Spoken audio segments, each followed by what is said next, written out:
বুঝতেছেন না? পাঞ্জাবি পরছেন, মাথার মধ্যে টুপি পরছেন, আপনার মুখে দাড়ি। আমার বন্ধুরা তো হাসবে আমাকে দেখে। আপা দাড়ি রাখা তো সুন্নত, এটা রাসূলুল্লাহ সাল্লামের সুন্নত, এটা তো ভালো জিনিস। আপনি এত কথা কেন বলতেছেন? আপনি আপনার কাজ করেন। দাড়ি হচ্ছে নবীর সুন্নত। এইটা দেখে কে হাসলো, কে মশকরা করলো, তাতে আমাদের কি আসা যায় বলো? লাইক সিরিয়াসলি আপনাকে দেখতে জোকারের মতো লাগতেছে।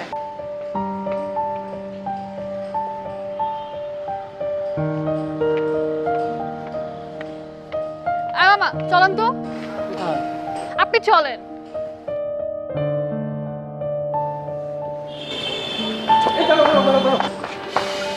দাঁড়াও, আমি তোমার সাথে যাবো। আসসালামু আলাইকুম। আজব তো, আমি আপনাকে নিতে পারবো না। কেন? আপনি কি বুঝতেছেন না? পাঞ্জাবি পরছেন, মাথার মধ্যে টুপি পরছেন, আপনার মুখে দাড়ি। আমার বন্ধুরা তো হাসবে আমাকে দেখে। দেখো, দাড়ি হচ্ছে নবীর সুন্নত। এইটা দেখে কে হাসলো, কে মশকরা করলো, তাতে আমাদের কি আসা যায় বলো? লাইক সিরিয়াসলি আপনাকে দেখতে জোকারের মতো লাগতেছে। আপা দাড়ি রাখা তো সুন্নত, এটা রাসূলুল্লাহ সাল্লামের সুন্নত, এটা তো ভালো জিনিস। আপনি এত কথা কেন বলতেছেন? আপনি আপনার কাজ করেন। আর কেন আপনি আমার পিছু নিছেন? আমার এগুলো একদম অপছন্দ। আর আমার কি কোনো ফ্রিডম নাই?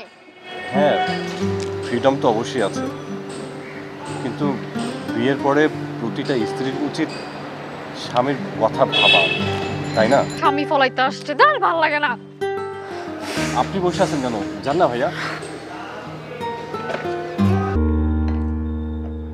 আব্বা যদি অনুমতি দেন তাহলে অলিভিয়াকে নিয়ে আমি একটু দেশের বাইরে বেড়াতে যেতে চাই। কোন দেশে যাব বাবা? প্রথমে ওমরা করতে চাই, তারপরে ধরেন তুরস্ক, মিশর, আরও কিছু দেশ ঘুরে বেড়াবো আর কি। না, ওইসব জায়গায় আমি যাব না। আমি সিঙ্গাপুর, মালদ্বীপ আর ইতালিতে যাব। হ্যাঁ, অবশ্যই যাবে। আসলে অফিসের কাজে আমাকে বিভিন্ন দেশে যেতে হয়, তুমি আমার সাথে যাবে। দেখা যাবে পরেরটা পরে। এখন আমি বাইরে যাব, আমাকে কেউ কিচ্ছু বলতে পারবো না। আমি তোমাকে নিয়ে একটু শপিংয়ে যেতে চেয়েছিলাম। কেন? না মানে তোমার জন্য কিছু হিজাব, বোরখা এগুলো কিনে দিতাম। পাগল নাকি? আমি কি খ্যাত? আমি এসব কখনোই পরবো না। আল্লাহ তোমাকে হেদায়েত দান করুক। আমি একটু বাইরে যাচ্ছি। বাইরে যাচ্ছি মানে কোথায় যাচ্ছ? আমি আমার বান্ধবী জেনের সাথে দেখা করতে যাচ্ছি। ও তো তোমার ভালো ফ্রেন্ড না। মা, তোমাকে এসব কথা কে বলে? ও আমার বেস্ট ফ্রেন্ড। থাকতাম বাবা, ও যদি যেতে চায় যেতে দিন।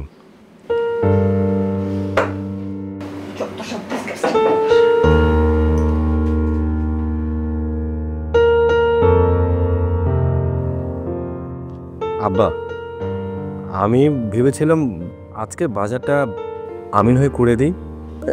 তোমার কেন বাজারে যেতে হবে বাবা? আমি বাজারে যাব। তাহলে আব্বা আমি আপনার সাথে যাই। আহা, তোমার সাথে বাজারে যেতে চাইছে, যাক না। আর শোনো, তুমি তো বাজারে যাচ্ছ, বড় দেখে একটা চিতল মাছ নিয়ে আসবা। আমি কোপ্তা বানিয়ে সাদেককে খাওয়াবো। ঠিক আছে, আমি খুঁজে বের করার চেষ্টা করব। চলো বাবা, আমরা বাপ বেটা দুজনে আজকে বাজারে যাই। ঠিক আছে আব্বা। আচ্ছা, উর্মিলাকে দেখছি না রে? ও তো সেই সকালবেলা গেছে, ওর নাকি অ্যাসাইনমেন্ট আছে। ওর তো সামনে পরীক্ষা, ও আবার লেখাপড়া অনেক সিরিয়াস। শুধু ওর কথা বলছো কেন? অলিভিয়াও তো পড়াশোনা অনেক ভালো। হ্যাঁ, সব কিছুই ভালো, যদি এবার ভালো ভালো সংসারটা করে। অনেক বেলা হয়ে যাচ্ছে, যাও তোমরা বাজারে যাও। বাবা, তুমি না হয় অলিভিয়ার সাথে যাও। এই গরমের ভিতরে তোমাকে বাজারে যাওয়ার কোনো দরকার নাই। আমি না হয় একটু ঠান্ডা মাথায় দেখে শুনে বাজারটা করে নিয়ে আসবো। ঠিক আছে আব্বা, আপনারা যেটা ভালো মনে করেন। আমি চলে যাই। ঠিক আছে বাবা। আসসালামু আলাইকুম। ওয়ালাইকুম আসসালাম। দেখছো কি সোনার টুকরা ছেলে? তুমি তো বাজারে যাচ্ছ, গরু গোশ নিয়ে আসবা, সিনার গোশ আনবা, আমি ওইটা দিয়ে বিরিয়ানি রান্না করবো। ঠিক আছে, তুমি যা যা বলছো সবই নিয়ে আসো। না বললে তো আবার ভুলে যাব। বয়স হচ্ছে না, মাঝে মাঝে একটু ভুল তো হইতেই পারে। তোমার দুষ্টামি এখন আর যায় না।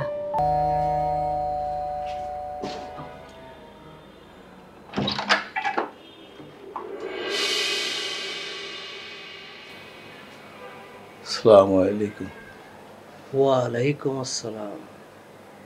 হাবিব ভাই না? হ, আসেন আসেন, ভিতরে আসেন,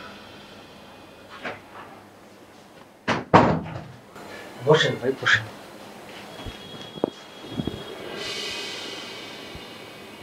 কত বছর পর আপনারা দেখলাম। শুনছি সাদেক নাকি দেশে ফিরে আইছে। আপনি কিভাবে জানলেন সাদেক বিদেশ থেকে ফেরত আইছে? আপনি কি ওরা দেখলে চিনতে পারবেন? না ভাই, 3 বছর বয়সে ওরে আমি এতিমখানায় রাইখা আমি সংসার করতে স্বার্থপরের মতো চলে গেছি। তারপর ওরে এত খুঁজছি, আমার সাদেক রে আর পাই নাই। আপনি কেমনে জানলেন যে সাদেক আমার বাসায় আছে? আমি প্রতি বছর এতিমখানা যায়, সাদেকের খবর নেই। এতিমখানা থেকে জানাইছে আপনি ওরে হোস্টেলে রাইখা পড়াশোনা করে বিদেশে পাঠাই দিছেন। আচ্ছা, আপনি একটু এখানে বসেন, আমি আসতেছি।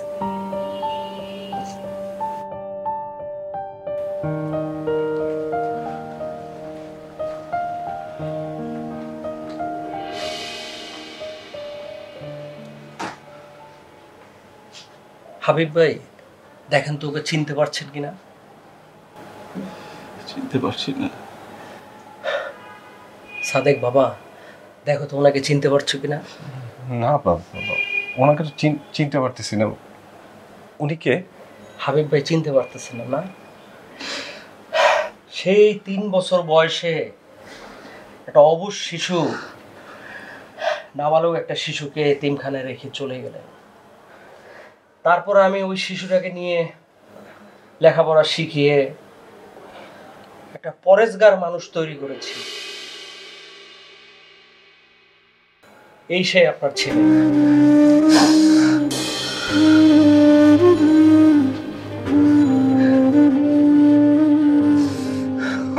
বাবা তুই আমার মাফ করে দে বাবা, তুই আমার মাফ করে দে বাবা। আমি ভুল করছি বাবা, আমি তোর ছেড়ে দিচ্ছি বাবা, আমি ভুল করছি বাবা, তুই আমার মাফ করে দে বাবা। আমি তোর ছোটবেলাদের রাইখা চলে গেছি বাবা, বুঝতে পারি নাই বুকের ভিতরে এত জ্বালা, এত কষ্ট। মাফ করে দে বাবা।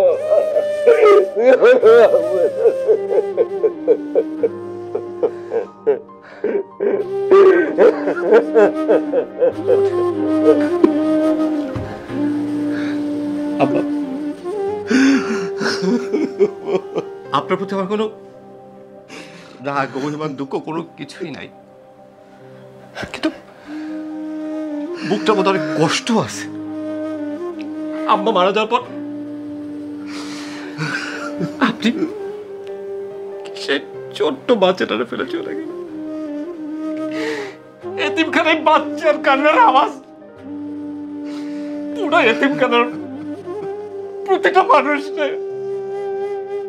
চিহ্ন বিচ্ছিন্ন করতেছে। আপনার এই শব্দটা আপনার কান পর্যন্ত যায় নাই। দিনের পর দিন আমার কান্না, ছোট্ট বাচ্চার কান্নাটা মানুষ সহ্য করতে পারতো না। আপনি আপনার কেমন সহ্য করলেন? এটা কি কি অপরাধ ছিল এই বাচ্চাটার? একটু তো ভাতে খেতে, একটু বাচ্চা কতটুকু ভাত খায় আব্বা বলো, কতটুকু আর ভাত খায়? একটু বাচ্চাটা বাচ্চাকে তুমি খাওয়াইতে পারতে না আব্বা, একটু ভাত ওড়াতে ছিল না। প্রত্যেকটা বাচ্চা যাতে মানুষ টাকা করতে আসতো, এতিমখানা জানালা তাকায় তাকায় দেখতাম বাচ্চারা হাঁটতে হাঁটতে যাইতেছে, বুকটার মধ্যে খা খা করতো। আমার খুব ইচ্ছা হতো আব্বু হাতের এই আঙ্গুলটা ধরে আমি রাস্তায় হাইটা যাবো, তোমার কান্দে উঠো যাবো, কিচ্ছু হয় নাই। খুব খুব ছিল একবেলা ভাত মুখে তুলা খাওয়াই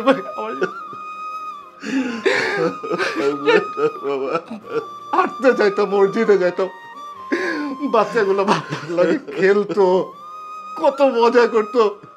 আমার জানো আজ পর্যন্ত আমি কোথায় খেলতে পারি না, আমার বারবার মনে হচ্ছে যদি খেলতে চাই তুমি যদি আমার পাশে নাই কিন্তু আব্বা কি অপরাধ ছিল আব্বা। একটু বাত, একটু আদর, একটু স্নেহ হইতে চাইছিলাম, আমার কিচ্ছু বুঝতে পারি না বাবা, অনেক কষ্ট বাবা। আমার কোনো দুঃখ নেই, দুঃখ নাই। এই মানুষটা আমার সব স্বপ্ন পূরণ করছে, আমার আর দুঃখ নাই আব্বা। আমার আল্লাহ ছিল, মামা ছিল, আমার খুব মিস করতাম, কিন্তু বাবা ছিল না কিন্তু মামা ছিল। এই মানুষটা নিয়ে আমি কোনো বিরোধ করতে পারবো না, কোনোদিন না।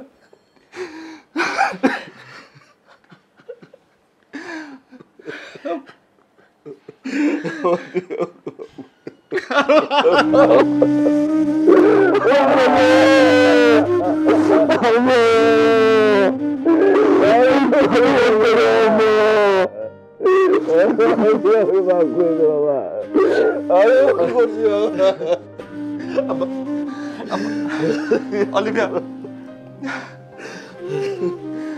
অলিভিয়া, এইটা অবশ্যই আব্বা। সালাম দাও। আসসালামু আলাইকুম। ওয়ালাইকুম আসসালাম। আব্বা, তোমার কাছে একটা অনুরোধ করি আব্বা, যা আমার হয়েছে তুমি কোনোদিন আমাকে চাই না, যাইও না। আমি সব পাইছি, তুমি থাকলে আমার পূর্ণতা আছে, আমি আর চাই না।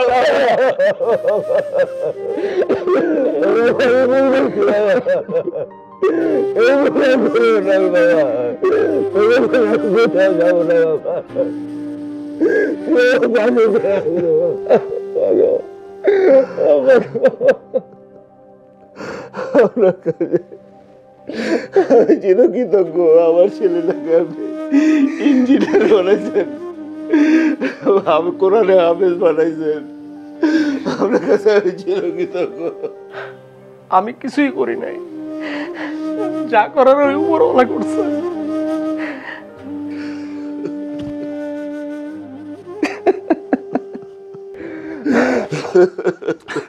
মামা, আমার আর কোনো দুঃখ নাই।